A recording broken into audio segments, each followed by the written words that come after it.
Hello hi నమస్తే. మనం ప్రస్తుతం అయితే దేవరకద్ర నియోజకవర్గ కేంద్ర తాటిపర్తి గ్రామంలో అయితే ఉన్నాం.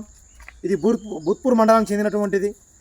ఇక్కడ బీఆర్ఎస్ పార్టీ సీనియర్ నాయకులు 2 సార్లు అధ్యక్షునిగా గ్రామ పార్టీ అధ్యక్షునిగా చేసినటువంటి చరిత్ర ఉంది. మరి అదేవిధంగా బీఆర్ఎస్ ప్రభుత్వం అయితే 10 సంవత్సరాలు పరిపాలించింది. కాంగ్రెస్ ప్రభుత్వం అయితే 9 నెలలు కావస్తూ ఉంది.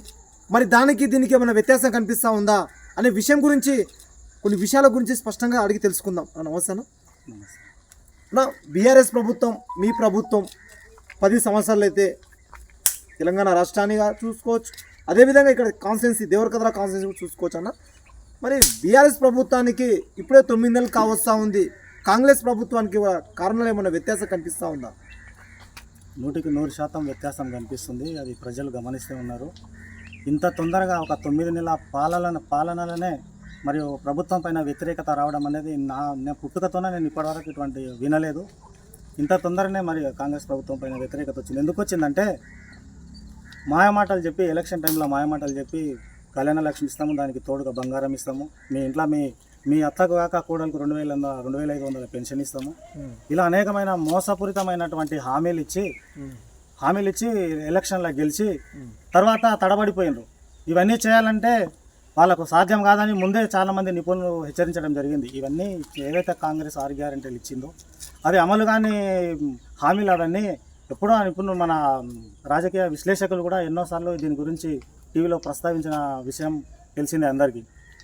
దాని ద్వారా ఏ ఒక్క గ్యారెంటీ కూడా అమలు కాక ఫ్రీ బస్ అని పెట్టిండు. ఫ్రీ బస్సు ఎవరు ఎక్కుతున్నారు? ఫ్రీ బస్సు డైలీ ఎంప్లాయీస్ రెగ్యులర్గా ఆ గవర్నమెంట్ ఆఫీసుల్లో తిరిగే మహిళలు మాత్రమే. ఈ మోసపూరితమైన హామీలు ఇచ్చి గెలిచిన తర్వాత ఇప్పుడు రైతు రుణమాఫీ చేస్తా నేను ఆ దేవుని మీద లక్ష్మీ నరసింహస్వామి యాదగిరి లక్ష్మీ నరసింహ ఏ ఏరియా పోతే ఆ ఏరియా మీద దేవుళ్ళ మీద ప్రమాణం చేసి మరి 2 లక్షల రుణమాఫీ మరి నిజంగా అందరికీ అయిందా రాష్ట్రంలో అంటే నిజంగా ఎవరికి కూడా కాలే. చాలామంది మా గ్రామంలోనే చాలామందికి ఇంకా కాలే. ఇంకా బ్యాంకుల చుట్టూ తిరుగుతున్నారు రైతులు. అవే డబ్బులు వానాకాలంలో మన రైతు బంధు పడేది ఉండే ఈ వానాకాలం పెట్టుబడికి. మరి ₹1 కూడా రైతు బంధు ఇవ్వకుండా ఓన్లీ రైతు రుణమాఫీకి అవే డబ్బులను రైతుకి రుణమాఫీ రూపకంగా చూపించి సగం మందికి అయ్యి సగం మంది కాకుండా ఈరోజు రైతులు రోడ్డెక్కిన పరిస్థితి ఉంది.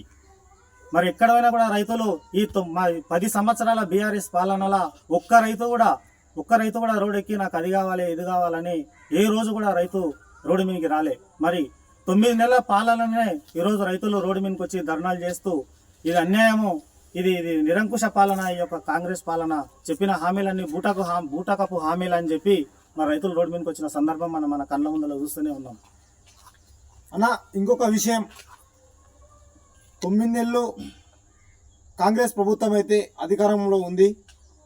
మరి రుణమాఫీ విషయంలో ఉదాహరణకు మన గ్రామాన్ని, ఈ గ్రామంలో తాటిపత్రి గ్రామం చూసుకున్నట్టుగైతే ఆ రుణమాఫీ అందరికి అయిందా?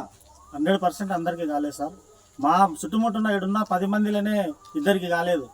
అట్లా చాలా మంది ఉన్నారు గ్రామంలో కానోళ్ళు. 2 లక్షలు అన్నాడు, 2 లక్షల వరకు ఇప్పటి వరకు ఎవరికి 2 లక్షలు ఉన్న రైతులు ఇంకా ఉన్నారు. కానీ ఎవరికి ఇప్పటి వరకు కూడా చాలా మందికి రాకున్నా కూడా వస్తుందని చెప్పి అది పేపర్ స్టేట్మెంట్ ఇచ్చి అందరి బాధిస్తాము, అది కొన్ని రోజుల తర్వాత దాన్ని మళ్ళీ చెప్తాము, అది దానికి ఒక యాప్ పెట్టినాం, అది పెట్టినామని బుటక మాటలు చెప్పుకుంటూ కాలయాపన చేస్తున్నటువంటి ప్రభుత్వము ఈ యొక్క కాంగ్రెస్ ప్రభుత్వం.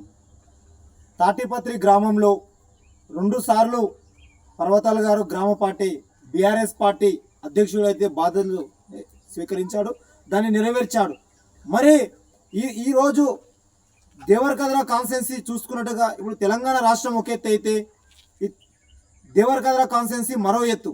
ఎందుకంటే నీల ఆల వెంకటేశ్వర రెడ్డి అంటే చెక్ డ్యాంలో ఆల వెంకటేశ్వర రెడ్డిగా పేరు ప్రఖ్యాతులు పొందినటువంటి వ్యక్తి ఈరోజు ఎందుకు ఓడిపోయాడు అనుకుంటున్నారు మీరు?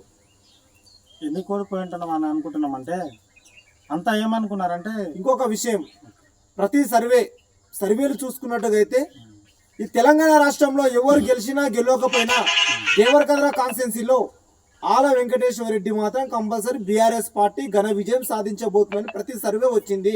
కానీ అది లాస్ట్ మూమెంట్లో ఏం జరిగింది, ఎందుకు ఓడిపోయినా రిజల్ట్ ఆ విధంగా రావడానికి గల కారణాలు ఏంది? ముఖ్యంగా మేము ఒకటే ఆత్మ పరిశీలన చేసుకోవాల్సిన విషయం ఏంటంటే అందరు ఏమనుకో అన్ని కాన్స్టిట్యున్సీలలో రాష్ట్రం తెలంగాణ రాష్ట్రంలో ఉమ్మడి మహబూబ్నగర్ జిల్లాలో ప్రత్యేకంగా ఫస్ట్ గెలిచే వ్యక్తి ఆల వెంకటేశ్వర రెడ్డి గారు అని ప్రతి ఒక్క సర్వే చెప్పడం జరిగింది. మేము కూడా అట్లనే అనుకున్నాం. కానీ అసలు ఏమైందంటే పబ్లిక్లో ఏమైందంటే ఈ కాంగ్రెస్ మోసపూరితమైన హామీల ద్వారా ఈ కొన్ని అమాయకమైన ప్రజలు తులం బంగారం ఎక్కువిస్తాం, అది ఎక్కువిస్తాం, లేకుంటే ఇంకోటి ఇస్తాం, మీకు హామీ అది ఇల్లు ఇస్తాం, అది ఇస్తాం అని ఈ బూటకపు హామీల ద్వారా మోసపోయి ప్రజలు. ఇంకో విషయం ఏంటంటే కొంత మా లోపలనే కొంచెం పెద్ద నాయకులు కొంచెం నిర్లిప్తత చెంది అవి కొంచెం కోఆర్డినేషన్ చేసుకోలేక అందరూ గ్రామాల్లో ఏమనుకున్నారంటే ఎట్లా కేసీఆర్ సీఎం అవుతున్నాడు మళ్ళా ఒక్క ఓటు ఇంకా కాంగ్రెస్ గీతం పట్టే అనుకున్నారు. కానీ అంతటా అట్లనే జరిగింది. ముఖ్యంగా ఈ తెలంగాణ రాష్ట్రంలో కేవలం 500 ఓట్లతో ఓడిపోయినటువంటి వ్యక్తి ఆల వెంకటేశ్వర రెడ్డి గారు. ఆయన లేని లోటు ఈరోజు దేవరకద్ర నియోజకవర్గంలో స్పష్టంగా తెలుస్తున్నది. ఆయన ఈ ఎమ్మెల్యే అయినా 9 నెలలు అయినా కూడా ఎమ్మెల్యే ఈ గ్రామానికి ఒక్కసారి అంటే రాలే. మరి అదే మా దేవరకద్ర ఎమ్మెల్యే ఆల వెంకటేశ్వర రెడ్డి గారు ఉన్నప్పుడు గ్రామాలు పర్యటించుకుంటా సమస్యలు గ్రామంలో ఏం సమస్యలు అని అడిగి తెలుసుకుంటుండే. ఈ ఎమ్మెల్యే ఎట్లున్నాడో కూడా మాకు ఇంతవరకు తెలియదు, ఏం చేస్తున్నాడో కూడా మాకు అర్థమవుతుంది. ఇంకొక విషయం ఈ దేవరకద్ర కాన్స్టిట్యున్సీగా చూసుకున్నట్టుగైతే, అదేవిధంగా మహబూబ్నగర్ ఉమ్మడి పాలమూరు జిల్లా చూసుకున్నట్టుగైతే చాలామందిని కాంగ్రెస్ కార్యకర్తలు కావచ్చు, బీజేపీ కార్యకర్తలు కావచ్చు, బడా లీడర్స్ కావచ్చు, మేము కలిసినప్పుడు వాళ్ళ వాదన ఒకటే, ఆయనని ఎవరో ఓడగొట్టలేదు, తన వెనుక ఉన్న తన కార్యకర్తలే ఓడగొట్టారు అనే ఒక వాదన వినిపిస్తూ ఉంది. అది ఎంతవరకు వాస్తవం? అది కార్యకర్తలు ఎవరు అట్లా బీఆర్ఎస్ పార్టీలో మోసం చేసే కార్యకర్తలు ఏంటోళ్ళు లేరండి. ఇది కంపల్సరీ బల్లగుద్ది చెప్తున్నా నేను. మోసపూరితమైన నాయకులు కానీ మోసం చేసినటువంటి కార్యకర్తలు అయితే 100% మా పార్టీలో లేరు. సరే మీకు ఎవరైనా చెప్పిండ్రేమో అది వాళ్ళ ఊహకే వదిలేస్తున్నా. అలాంటి కార్యకర్తలు ఎవరు లేరు. కొంచెం మా వల్లే కొంచెం మా లోపల కొంచెం అది కరెక్ట్గా మేము కోఆర్డినేషన్ చేసుకోక ఈరోజు మేము చాలా బాధపడుతున్నాం. నియోజకవర్గంలో కూడా మా కార్యకర్తలు కూడా నిజంగా ఈరోజు ఎవరన్నా కొన్ని గ్రామాలలో మన బంధువులు ఎవరో చనిపోతే కొన్ని రోజులు ఏడుస్తాం, మర్చిపోతాం. కానీ ఇప్పటి 9 నెలలు అవుతున్నా కూడా మాకు ఆ బాధ, ఓడిపోయింది అనే బాధ మాకు ఇంకా మా మనసు నుంచి పోతలేదంటే ఆయన ఎంత గొప్ప నాయకుడో మీరు అర్థం చేసుకోవాలి. అన్న ఇంకొక విషయం, ఈ తాటిపత్రి గ్రామానికి చూసుకున్నట్టుగైతే ఇప్పుడు 9 నెలలు కావస్తా ఉంది. ఆ 6 గ్యారంటీల స్కీము అమలైందా? ఏ గ్యారంటీ అమలు కాలే, ఏదైతే లేదు. ఒక అన్ని బూటాపు మాటలు చెప్పి కళ్యాణ లక్ష్మి 1,00,000 రూపాయలు ఇస్తామని చెప్పి, మళ్ళీ తులం బంగారం ఇస్తామని చెప్పి ఏడుంది? ఏం లేదు. పిల్లకు ఇంట్లో అత్తకు పెన్షన్, మళ్ళీ కోడలకు 2,500 ఇస్తామన్నారు. ఏడ ఉంది? ఏ ఒక్క హామీ కూడా నెరవేరలేదు. ఇదంతా బూటపకు మాయ. రేవంత్ రెడ్డి అంతకుముందు కేసీఆర్ని తెలంగాణ రాష్ట్రంలో పెద్ద కొడుకు అంటున్నారు. రేవంత్ రెడ్డిని ఏమంటున్నారు అంటే ఆడుకొని అన్న ఎవరు ఏం అడిగినా కూడా లంగా కొడుకు. కేసీఆర్ని పెద్ద కొడుకు అన్నాడు, మరి నేను లంగా కొడుకు అనే వరకు వచ్చిందంటే, ఆ పేరు వచ్చిందంటే ఆయన ఎటువంటి నాయకుడో, వారి పాలన ఎట్లా ఉందో ప్రజలు గమనించాలి. పార్టీలు అయితే కనుగోలు మార్చినంత ఈజీగా అయితే పార్టీలు అయితే మారుతూ ఉన్నారు. మరి దేవరకద్ర కాన్స్టిట్యున్సీ తాటిపత్రి విలేజ్ ఇక్కడ గ్రామ పార్టీ అధ్యక్షులు పర్వతాల్ గారు అతి త్వరలోనే కూడా ఈ పార్టీకి గుడ్ బై చెప్పే అవకాశాలు కనిపిస్తున్నాయి. నా జీవితంలో నా ప్రాణం ఉన్నంత వరకు నేను బీఆర్ఎస్ పార్టీలోనే ఉంటా. ఆలన్న కోసమే పనిచేస్తా, కేసీఆర్ కోసమే పనిచేస్తా. నేను ఏదో ఉత్తగా వాని మాటలు వీని మాటలు చెప్పి బుటకు మాటలకు వచ్చి పార్టీలో పనిచేసే కార్యకర్తను కానీ నాకు తెలివి వచ్చినప్పటి నుంచి ఉద్యమంలో ఉండి తెలంగాణ కోసం పోరాడి ఆంధ్ర పాలకుల వ్యవస్థ ఉన్నప్పుడు మనం ఎన్ని బాధలు పడ్డామో అవన్నీ నా కళ్ళతోనే నేను చూసిన. ఇప్పుడు ఎంత సంతోషంగా ఉన్నామో కూడా నేను చూస్తున్నా. కాబట్టి తెలంగాణ తెచ్చిన రాష్ట్రంగా తెలంగాణ రాష్ట్రం అనేది లేకపోతే ఈరోజు డ్యాములు ఏడున్నాయి, ఈ చెక్ డ్యాములు ఏడున్నాయి, ఈ వ్యవస్థ ఏడ ఉంది, ఇంత డెవలప్మెంట్. ఈరోజు హైదరాబాద్ చూస్తే సింగపూర్ని చూసినట్టు సోషల్ మీడియాలో చూస్తున్నాం మనం. కొన్ని సినిమా తారాలు కానీ ఎవరైనా ఇండస్ట్రియల్కి సంబంధించిన వాళ్ళు కానీ వేరే దేశాలు పోయి ఒక 10 years తర్వాత 20 years 50 years తర్వాత వచ్చిన వాళ్ళు షాక్ అవుతున్నారు. ఇంత డెవలప్ అయిందా అసలు ఈ హైదరాబాద్ అనేది? ఆశ్చర్యపోయినటువంటి ఆ నిర్మాణాలు, ఆ ఐటీ వ్యవస్థ నిజంగా కేటీఆర్ గారికి జన్మ మొత్తం నిజంగా వారికి రుణపడి ఉండాలి. ఈ తెలంగాణ రాష్ట్రం బీఆర్ఎస్ ప్రభుత్వం ఉన్నప్పుడు ఇదే తాటిపత్రి విలేజ్కి, ఇదే గ్రామానికి ఏ కార్యక్రమాలు జరిగినాయి? బీఆర్ఎస్ ప్రభుత్వం ఉన్నప్పుడు కొత్తగా ఇది మన ముదిరాజ్ సంఘంలో అసలు వాళ్ళకి ఏ బిల్డింగ్ లేకుండా ఇప్పటి వరకు ఆ ముదిరాజ్ సంఘం బిల్డింగ్ పూర్తి చేయడం జరిగింది. సీసీ రోడ్లు వేయడం జరిగింది. అలాగే డ్రైనేజీ వ్యవస్థ కూడా పూర్తిగా లేకుండా అండర్ డ్రైనేజీ కొంత భాగం వేయడం జరిగింది. అలాగే చాలా కార్యక్రమాలు చేసినాం. ఏది మన శ్మశాన వాటిక, ఇక రైతు వేదిక, ఒక్కటని చెప్పుకొని ఇక లేదు. ప్రతి ఒక్కటి బీఆర్ఎస్ హయాంలో బీఆర్ఎస్ ప్రభుత్వం చేసిన కార్యక్రమాలు కొత్తగా వచ్చినటువంటి ఈ కాంగ్రెస్ ప్రభుత్వము ఏ ఒక్క కార్యక్రమం కూడా ఇప్పటి వరకు ప్రజల్లోకి తీసుకోలే. మా గ్రామంలో ఏది కూడా నిర్మాణం కాదు ఇప్పటి వరకు. ఇప్పుడు నెక్స్ట్ అయితే లోకల్ బాడీ ఎలక్షన్ అయితే రాబోతా ఉంది. మరి అధిష్టానం మీకు అవకాశం ఇచ్చి మీరు ఈ తాటిపత్రి గ్రామం నుంచి సర్పంచ్ బరిలో ఉండండి అంటే మీరు చెప్పే సమాధానం? ఖచ్చితంగా రిజర్వేషన్ మాకు వస్తే ఖచ్చితంగా 100% నేను బరిలో ఉంటా. మరియు ఆలన్న ఆశీర్వాదము, కేసీఆర్ గారి ఆశీర్వాదము, పార్టీ ఆశీర్వాదము, పార్టీ కార్యకర్తల ఆశీర్వాదం నా పైన ఉందని ప్రగాఢ నమ్మకంతో ఉన్నా. నేను ఖచ్చితంగా పోటీలో ఖచ్చితంగా 100% పోటీలో ఉంటాను. మీ గ్రామ ఎందుకంటే మీరు అధ్యక్షులుగా పనిచేశారు, మీరు ఇప్పుడు కూడా ప్రజెంట్ అధ్యక్షులే ఉన్నారు అనుకుంటా. మరి మీ కార్యకర్తలు ఎలా ఉంటారు మీ దగ్గర? మా కార్యకర్తలు అంటే మేము ఏ పని చేసినా ఏ ప్రోగ్రాం చేసినా కూడా మా లోపల విభేదాలు లేవు. మేము కలిసికట్టుగా ఏ కార్యక్రమం చేసినా కలిసికట్టుగా చేస్తాము. మా లోపల ఎలాంటి విభేదాలు లేవు.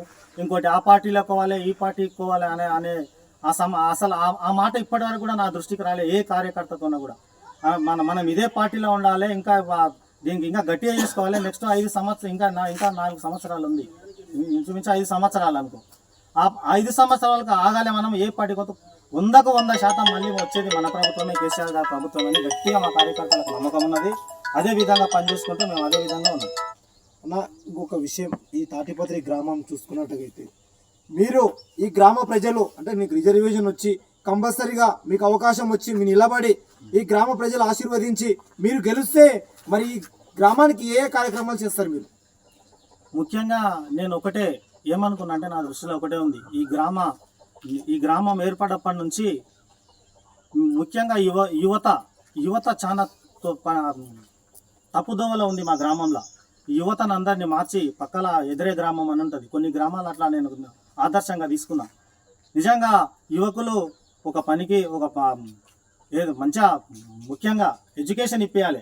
చదువుకున్న విద్య మంచిగా ఖాళీగా తిరగకుండా ఎడ్యుకేషన్ ఇప్పించి యువకులు తప్పుదోవ పట్టకుండా వాళ్ళని మార్చి వాళ్ళకు ఉద్యోగపరంగా కూడా నా శాయశక్తుల తిప్పలబడి వాళ్ళకు ఉద్యోగాలు రానికే ప్రభుత్వ రంగా కాదు ప్రైవేట్ రంగా కూడా ఖాళీగా ఉండకుండా యువకులకు ఏదైనా చేయాలని గట్టిగా నా లోపల ఉన్నది. గ్రామంలో ఇప్పటి వరకు జరగని పనులు కూడా అవి చేయాలి. కొంచెం డ్రైనేజ్ వ్యవస్థ కొంచెం పూర్తిగా లేదు. ఆ డ్రైనేజ్ వ్యవస్థపై కూడా దృష్టి పెట్టి గ్రామాన్ని సస్యశ్యామలం చేయాలనేదే నాకు పూర్తిగా ఉన్నది. ఇంకా చాలా విషయాలు ఉన్నాయి నా మనసులో. అవి నేను అయితే ఆ భగవంతుని పుణ్యాన అయితే గ్రామాన్ని చాలా మంచిగా చేయాలని నా దృష్టిలో ఉన్నది సార్. ఇప్పుడు ఈ కార్యక్రమాలు చేస్తున్న ఒక లీడర్ ఈయన లెక్క నేను కావాలి అంతా అలా ఆ విధంగా ఎవరైనా ఇన్స్పిరేషన్ ఉన్నారా మీకు? అంటే ఇప్పుడు యాక్చువల్గా ఒక అది చేస్తున్నాడు ఒక పని, ఒక నాయకుడు, ఉదాహరణకు కేటీఆర్ అనుకో, కేసీఆర్ అనుకో, ఈ పరిపాలన బాగుంది, ఈ నాయకుడు నాకు ఒక పెద్ద ఇన్స్పిరేషన్, ఈ నాయకుడిని అడుగుజాలని నడవాలి అనే ఇన్స్పిరేషన్ అంటూ నీకు ఎవరైనా ఉన్నారా? నాకు ఆల వెంకటేశ్వరరెడ్డి గారే నాకు ఇన్స్పిరేషన్. ఆయన ఈరోజు నియోజకవర్గాన్ని ఏ విధంగా అభివృద్ధి చేసింది అనేది నిజంగా ఈరోజు తెలంగాణ రాష్ట్ర ప్రజలకు అందరికీ తెలిసిపోయింది ఆయన గురించి. మరి ఆయన అడుగుజాడల్లోనే పనిచేస్తా నాకు ఆయననే ఇన్స్పిరేషన్. ఆయన ఎట్లయితే నియోజకవర్గాన్ని డెవలప్ చేసిండో ఈరోజు నీళ్ళ ఆల వెంకటేశ్వరరెడ్డి అని ఆయన ఎన్ని చెక్ డ్యాములు కట్టిండు. ఈరోజు మొన్న పడ్డ వర్షాలకు చెక్ డ్యామ్ దగ్గర అసలు వాటర్ స్టోరేజ్ అయితే అసలు చూడడానికి కన్నుల పండుగ ఉంది. మరి ఆయన అడుగుజాడల్లోనే నడుచుకుంటూ ఆయన అడుగుజాడల్లోనే పనిచేసుకుంటూ ఆయననే నాకు ఇన్స్పిరేషన్. తాటిపత్రి గ్రామానికి చూసుకున్నట్టుగైతే మీరు ఈ కార్యక్రమాలు చేస్తా అని చెప్తా ఉన్నారు. మరి ఆ యువతకు కానీ ఇక్కడ ఉన్న గ్రామ ప్రజలకు కానీ పెద్దలకు కానీ సూచన ఏమి ఇవ్వదలుచుకున్నారు లోకల్ బాడీ ఎలక్షన్లో? ఎప్పుడైనా సరే నేనేమంటున్నా అంటే లోకల్ బాడీ ఎలక్షన్లో ఏదో గెలిచినామా మనం పోయి వేరే దగ్గర ఉన్నామా, లేకుంటే ఇంకా ప్రజల సమస్యలు వదిలిపెట్టి ఇక మన సంపాదన మీద ఇక మన కార్యక్రమాల మీద మన సంసారం మీద పడకం కాదు. నిన్ను ఒక 5 సంవత్సరాల వరకు నిన్ను ఒక ప్రతినిధిగా ఎన్నుకున్నారంటే గ్రామానికి మనం చాలా రుణపడి ఉండాలి. ఇది ప్రతి నాయకుడు గుర్తుపెట్టుకోవాలి. నేనని కాదు, ఎప్పుడు ఏ రిజర్వేషన్ వచ్చినా ఏ నాయకుడు నిలబడ్డా సరే ఖచ్చితంగా నిజంగా గ్రామానికి టైం ఇచ్చి గ్రామంలో ఏం జరుగుతుంది, ఊకే చిన్న కొట్లాట పోలీస్ స్టేషన్లో పోతారు. గ్రామంలో ఉన్న ఒక నాయకుడు ఉన్నాడంటే, ఒక సర్పంచ్ అంటే ఆ గ్రామంలో ఆయనని మించి పోలీస్ స్టేషన్ పోదు. ఏ సమస్య అయినా సరే గ్రామంలోనే మన మాట వినారా, పిలిచి మాట్లాడాలి. ఆ పోలీస్ స్టేషన్ వరకు పోయే వ్యవస్థ తీసుకురావద్దు, దానికి అసలు అది ముందరికి రావద్దు. అలాంటి విషయాలు నాకు ఇంకా చాలా ఉన్నాయి. ఇవన్నీ జరగదు. ఎవరైనా సరే కానీ ఇవన్నీ ఈ గ్రామం విలేజ్కి టైం ఇవ్వాలి, నిధులు తేవాలి, గ్రామాన్ని డెవలప్ చేయాలి, మన యువతను మార్చాలనే దృక్పథమే ఉండాలి. కానీ వేరే తన సంసారము, తన పిల్లలు అవన్నీ ఓపక్ అయితే అన్నిటికన్నా ముఖ్యం 5 సంవత్సరాలు మనకి గ్రామ ప్రజలు మనకు అవకాశం ఇస్తారు. కాబట్టి ఖచ్చితంగా ఈ గ్రామాన్ని డెవలప్ చేసే విధంగానే అలాంటి నాయకుడినే ఎన్నుకోవాలని నా కోరిక. మరి మన కేసీఆర్ గారి ప్రభుత్వంలో, మన తెలంగాణ ప్రభుత్వంలో ఏర్పాటు చేసినటువంటి పల్లె దవాఖానా అనే ప్రోగ్రాంలో మా గ్రామంలో మా ఎమ్మెల్యే గారి నిధులతో పల్లె దవాఖానా కట్టడం జరిగింది. గ్రామంలో కట్టి కంప్లీట్ చేసినాం, కలరింగ్ కూడా అయిపోయింది, అంతా అయిపోయింది. కానీ ఓపెనింగ్ చేయనీకే కూడా 9 నెలల నుంచి కాంగ్రెస్ ప్రభుత్వానికి చేతనైతే లేదు. ఇంత చేతగాని ప్రభుత్వాన్ని మేము ఎక్కడ కూడా చూడలే. మరియు మా గ్రామంలో గతంలో యాదవ సంఘం బిల్డింగ్కు 5 లక్షల రూపాయలు తెలంగాణ రాష్ట్ర ప్రభుత్వం నిధులు ఇవ్వడం జరిగింది. వాళ్ళు కట్టినరు, ఇప్పుడు పాపం వాళ్ళు ఇబ్బందులు ఉన్నారు. ఇంకా దయచేసి ఈ కాంగ్రెస్ ప్రభుత్వము వారికి ఇంకా నిధులు ఇచ్చి ఆ బిల్డింగ్ను పూర్తి చేయవలసిందిగా ఎమ్మెల్యే గారిని కోరుతున్నా. అదేవిధంగా ఈరోజే మా ఊర్లో గ్రామంలో ఈనాడు పేపర్లో రావడం జరిగింది. చెరువులు, ఈ వెంచర్లు అయిన తర్వాత ఈ వెంచర్లు ఎవరైతే చేస్తున్నారో కబ్జాదారులు చెరువులను కబ్జా చేసుకుంటూ ఈ కాంగ్రెస్ ప్రభుత్వం ఎవరిని అడుగుతలేదు, ఏం చేయరు, ఎవరు అడగారు, ఏం చేయరు, అమాయక ప్రజలు, గ్రామాల్లో ఉన్నటువంటి ప్రజలు అని మా పైన ఆ చెరువులపైన దాడి చేస్తూ చెరువులను ఆక్రమణకు గురవుతున్నాయి. ఈ దానిపైన కూడా ప్రభుత్వం దృష్టి పెట్టాలని అలాగే ఒక ముఖ్యమైన విషయం, ఈరోజు గత పాలనలా తెలంగాణ రాష్ట్ర ప్రభుత్వం ఉన్నప్పుడు, కేసీఆర్ గారు సీఎంగా ఉన్నప్పుడు ఇక్కడ రియల్ ఎస్టేట్ ఎట్లా ఉందంటే మా గ్రామంలో 1.5 కోటి రూపాయల రేటు ఉన్నటువంటి పొలాలు ఈరోజు 30 లక్షలు 40 లక్షలకు కూడా అడగరాని పరిస్థితి వచ్చింది ఈ ప్రభుత్వం వచ్చిన తర్వాత. ఇలాంటి పాలన ఇంకా మునుముందు కొనసాగించము. తెలంగాణ ప్రజలకు అర్థమైంది. ఈ ప్రభుత్వము గద్దె దించుతాము ఖచ్చితంగా. వచ్చే 5 సంవత్సరాల్లో ఖచ్చితంగా కేసీఆర్ గారి ప్రభుత్వమే మళ్ళీ లీడింగ్లోకి వస్తుంది. తెలంగాణ రాష్ట్రం వస్తుంది, మళ్ళీ కేసీఆర్ సీఎం అవుతారు. బీఆర్ఎస్ పార్టీ పర్వతాల్ గారు అయితే మనకు చెప్పడం జరిగింది. అదేవిధంగా ఈ గ్రామ ప్రజలకైతే ఒక సూచన ఇవ్వదలుచుకున్నాడు. మీరందరూ దయ ఉంచి చదువుకున్న యువకులకు అదేవిధంగా ఉపాధి అవకాశాలు కానీ, అదేవిధంగా డ్రైనేజ్ సిస్టమ్ కానీ, అదేవిధంగా లైట్స్ కానీ, ఇలాంటివి రకరకాలవి మన కంపల్సరీగా మనం అభివృద్ధి చేసుకుందాం. మన గ్రామ శ్రేయస్సు కొరకే బీఆర్ఎస్ ప్రభుత్వం ఎప్పుడు అండగా ఉంటుందని అయితే అన్నగారు ధీమా వ్యక్తం చేయడం జరిగింది.